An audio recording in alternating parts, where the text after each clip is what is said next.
TV, forever on fire. Congress ಸೇರ್ತಾರ Basanagouda Patil Yatnal ಅನ್ನೋ ಪ್ರಶ್ನೆ. ಹುಬ್ಬಳ್ಳಿಯಲ್ಲಿ ಶಾಸಕ ರಾಜು ಕಾಗೆ ಒಂದು ಸ್ಫೋಟಕ ಹೇಳಿಕೆ ಕೊಟ್ಟಿದ್ದಾರೆ. ಹೈಕಮಾಂಡ್ ಹೇಳಿದ್ರೆ ಪಕ್ಷಕ್ಕೆ ಕರ್ಕೊಂಡ್ ಬರ್ತೇನೆ, ನನಗೆ ಜವಾಬ್ದಾರಿ ಕೊಟ್ರೆ ಕರ್ಕೊಂಡ್ ಬರ್ತೇನೆ, ಯತ್ನಾಳ್ ನಮ್ಮ ಪಕ್ಷಕ್ಕೆ ಬಂದ್ರೆ ಕರೆದುಕೊಳ್ತೇವೆ ಅಂತ ಹೇಳ್ತಾ ಇದ್ದಾರೆ. ಹುಬ್ಬಳ್ಳಿಯಲ್ಲಿ ಶಾಸಕ ರಾಜು ಕಾಗೆ ಸ್ಫೋಟಕ ಹೇಳಿಕೆ ಕೊಟ್ಟಿದ್ದಾರೆ.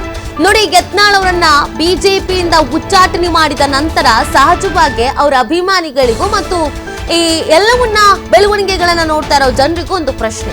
6 ವರ್ಷ ಬಿಜೆಪಿಯಲ್ಲಿ ಅವ್ರು ಇರಂಗಿಲ್ಲ, ಆ ಪಕ್ಷದಲ್ಲಿ ಇರಂಗಿಲ್ಲ, ಉಚ್ಚಾಟನೆ ಮಾಡ್ಬಿಟ್ಟಿದ್ದಾರೆ ಪಕ್ಷದಿಂದ. ಹಾಗಿದ್ರೆ ಪಾಪ ಅವರ ರಾಜಕೀಯ ಭವಿಷ್ಯ ಏನು ಮಾಡಬಹುದು, ಎಲ್ಲಿಗೆ ಹೋಗಬಹುದು ಅನ್ನೋದೊಂದು ಪ್ರಶ್ನೆ ಇರುತ್ತೆ. ಸೊ ಹೀಗಿರ್ಬೇಕಾದ್ರೆ ಕಾಂಗ್ರೆಸ್ಸಿಗೆ ಹೋಗ್ತಾರಾ, JDS-ಗೆ ಹೋಗ್ತಾರಾ? ಈ ಆಲೋಚನೆಗಳು ಬಂದಿರೋದು ಕೂಡ ಹೌದು. ಆದ್ರೆ ಕಾಂಗ್ರೆಸ್ನ ಅಜೆಂಡವೇ ಬೇರೆ, ಯತ್ನಾಳ್ ಅವರ ಅಜೆಂಡವೇ ಬೇರೆ. ಆದ್ರೆ ಇಲ್ಲಿ ನೋಡಿದ್ರೆ ರಾಜು ಕಾಗೆ ಅವರು ನಾವು ಬೇಕಾದ್ರೆ ಕಾಂಗ್ರೆಸ್ಗೆ ಕರ್ಕೊಂಡ್ ಬರ್ತೀನಿ ಅಂತ ಹೇಳಿದ್ದಾರೆ. ನನಗೆ ಜವಾಬ್ದಾರಿ ಕೊಟ್ರೆ ಕರ್ಕೊಂಡ್ ಬರ್ತೀನಿ ಅಂತ ಹೇಳಿರೋದು ಸಾಕಷ್ಟು ಸಂಚಲನಕ್ಕೆ ಕಾರಣವಾಗ್ತಾ ಇದೆ. ಯತ್ನಾಳ್ ನಮ್ಮ ಪಕ್ಷಕ್ಕೆ ಬಂದ್ರೆ ಕರ್ಕೊಳ್ತೀವಿ ಅಂತ ಬೇರೆ ಸಂದರ್ಭದಲ್ಲಿ ಹೇಳಿದ್ದಾರೆ. ಹುಬ್ಬಳ್ಳಿಯಲ್ಲಿ ಶಾಸಕ ರಾಜು ಕಾಗೆ ಸ್ಫೋಟಕ ಹೇಳಿಕೆಯನ್ನ ಕೊಟ್ಟಿದ್ದಾರೆ.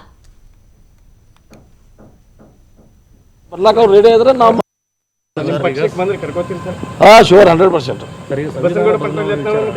ಕರ್ಕೋತೀವಿ. ಯಾಕೆ ನಮ್ಮ ಪಕ್ಷಕ್ಕೆ ಏನಾಗಿದೆ ಅದು ಬಿಟ್ಟು ಬರ್ತಿರ್ತಂದ್ರೆ ನಮ್ಗೆ ಬರ್ಲಾಕ ಅವ್ರು ರೆಡಿ ಆದ್ರೆ ನಾವು ಹೈಕಮಾಂಡ್ದವ್ರು ಕೂಡ ಚರ್ಚೆ ಮಾಡ್ತೀನಿ. ನಾನು ಚರ್ಚೆ ಮಾಡಿ ಬರ್ತಾ ಇದ್ರೆ ತಗೋತೀವಿ.